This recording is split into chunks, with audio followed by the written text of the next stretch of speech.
Hello guys, it's the ModelRR3102 here back again layout. Just want to make a very quick layout update.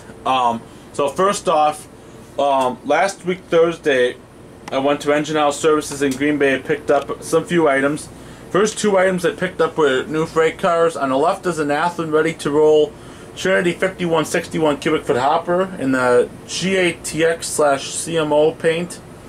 On the right is a ScaleTrains River Counter Line 45 Airslide 4566 cubic foot hopper. The ones that are used in buffer service on crude oil trains for BNSF. Both these couplers got its original couplers replaced with KDs. The one on the left got a number 140, got 148s on them. The one on the right got number 158 couplers. When I was at Engine House last week, I picked up some KD couplers, some number 158s and some number 119s. The 158s will go on select locomotives and freight cars, while the 119s will go on all of my ethanol and crude oil tank cars I now own. Originally, my ethanol and crude oil cars either kept its original couplers or got number 148 couplers. They are now all going to get number 119 couplers from here on out. Also, I got at Engine House is this racing yellow paint, and that is to use on the ends of my handrails. Since I have some replacement handrails that need the yellow paint to be touched up or added, and I have no idea why that's blurry in the camera, but now it's not. And then I got some small paint tips. I got like a pair of 40, so that was that. Like I said, I got number 158 and 119 couplers. Last week, I ordered online this from Factory Direct Trains. Is this Athearn Genesis SD70 in the IC. This was released last year. Factory Direct Trains had a super sale where all DCC ready Genesis SD70 and 75 series units were $99.99, which is half off the retail.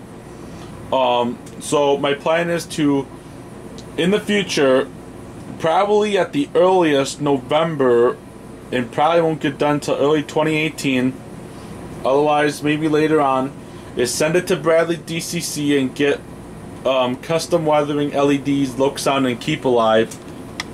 It's like the one on the right, this Athearn Genesis number 1032, another SD70. I just could not have passed up a $100 locomotive to eventually get Loksound and LEDs and custom weathering and whatnot. Except I might consider getting yellow safety striping instead of the original white, since CN start putting on yellow safety stripes like 10-15 years ago on these SD70s. So it'd be nice just to get yellow safety striping on these units as a little bit of a change. But yeah, just as a side-by-side comparison, the one on the left is the one I just got last week in the mail. The one on the right is the one I got last year that just got its upgrades this year from BradleyDCC. Also, next week my ScaleTrains Tier 4 GEVOs will be coming in, probably towards the middle of next week. I'm going to assume, since they are going to be sending out payment notifications, payment requests Wednesday night, so I'm going to be able to get that taken care of Wednesday evening, since I get done with work at 6 o'clock. So my Tier 4 GEVOs will be taken care of. I have two on pre-order through ScaleTrains themselves, and another one through Engine House Services. I got a Canadian National and GECX version on pre-order through ScaleTrains Direct, and a BNSF version through Engine House. So I'll be getting the ScaleTrains one sometime next week, in the middle of next week. The Engine House, the one from Engine House, probably not for another 2 weeks, most likely. I would like to show you guys something. So I just got this locomotive back from BradleyDCC, like literally yesterday. Is this Athearn ready to roll SD45 in a Wisconsin Central, Operation Lifesaver number 7525. This locomotive, I originally had Tsunami sound installed, but then ripped it out like days later, early last year. It was just not a good day to install a sound decoder.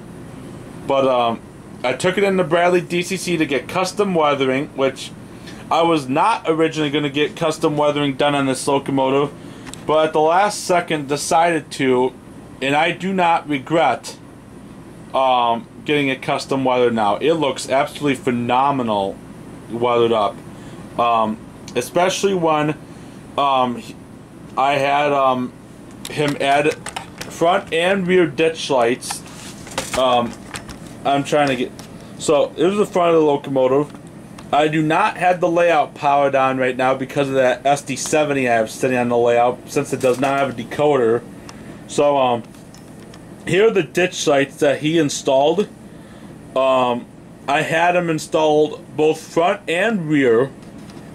And I'm going to try getting the rear now. So,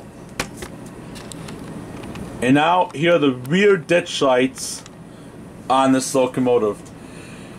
I had custom weathering, LEDs, front and rear ditch lights installed, Loksound Select, and a TCS Keep Alive installed. I also requested to get the locomotive with flashing front and rear ditch lights, just like how it is on the prototype with the Wisconsin Central. So you know how like Norfolk Southern has both flashing front and rear ditch lights? Wisconsin Central is the exact same thing when they existed back then. So what BradleyDCC did instead, in order to accommodate both the front and rear ditch lights to flash, he installed a Loksound Select 21-pin decoder onto a TCS motherboard, which has Keep Alive equipped. Which is really cool, since he never did something like that to my other units, but he has done something like that to other locomotives that he has worked on, and I really like that that he did that. So, and I know for a fact that Loksound, the newer Loksound Select decoders, can now have up to 8 outputs. The older Loksound Select decoders could have up to 6. And that is why that Intermountain ES45 AC in the background with the Norfolk and Western Heritage unit, that unit does not have flashing rear ditch lights because the Select decoder and the motherboard on that unit could only hold up to 6 outputs. The new Select decoders now are up to 8, which are why the new Tier 4 GEVOs from Intermountain and ScaleTrains can now have flashing rear ditch lights. Also, before I go any farther, this was the locomotive I got replacement handrails from Intermountain, and this is where I had to use that yellow paint that I showed like a few minutes earlier. You may be able to tell that the one on the right has a different shade of yellow. That's the new paint that I put on that handrail, because Intermountain didn't put on the safety yellow handrail paint on that replacement ones, so I did that.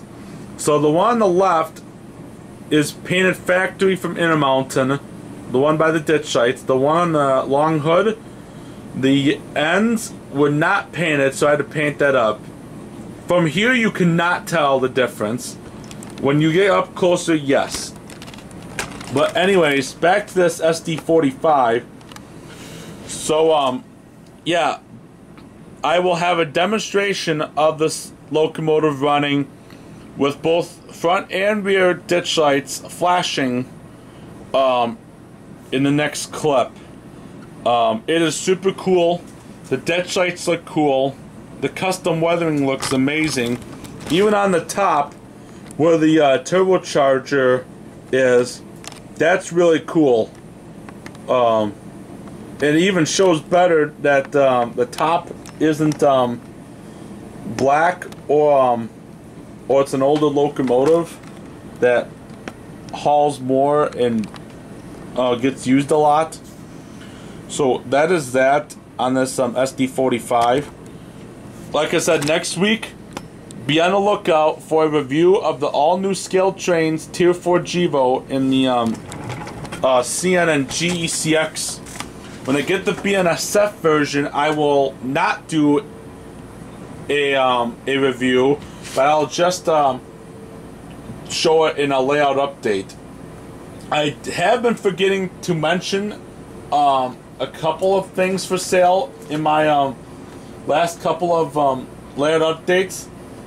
I still have this Athearn ready to roll Wabash caboose for sale. I think I've been asking $15 for this caboose. It has everything factory about it. Factory metal wheels, factory McHenry couplers, nothing broke on it. So yeah, I'm asking $15 for this. And then I still have this TCS Loksound decoder that I'm still selling. Brand new, never been opened, never been used. The price tag says $129.95. That is the retail price. I paid $103 for mine. I'm asking $100 or best offer. I'd even accept the trade, if anything. But if you really want this, I would suggest contacting me through my email. I'll provide the email in the description. So like I said, $100 for this decoder or best offer, $15 for this caboose or best offer. I have PayPal now, so if you want to do PayPal, go ahead. Or I'll even do trades at a reasonable rate.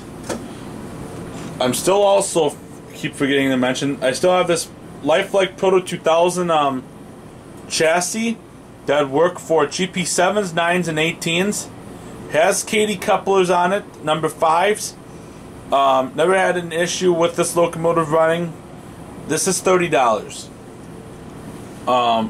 So those are the 3 I am selling for the time being. So before I end this video, this is pretty cool. I decided to have all 3 of my IC painted units all together. My GP38-2, my SDs, and my pair of SD70s. One weathered, one that just came in. So yeah. So until next time, which will probably be next week with the Tier 4 GEVOs. See ya.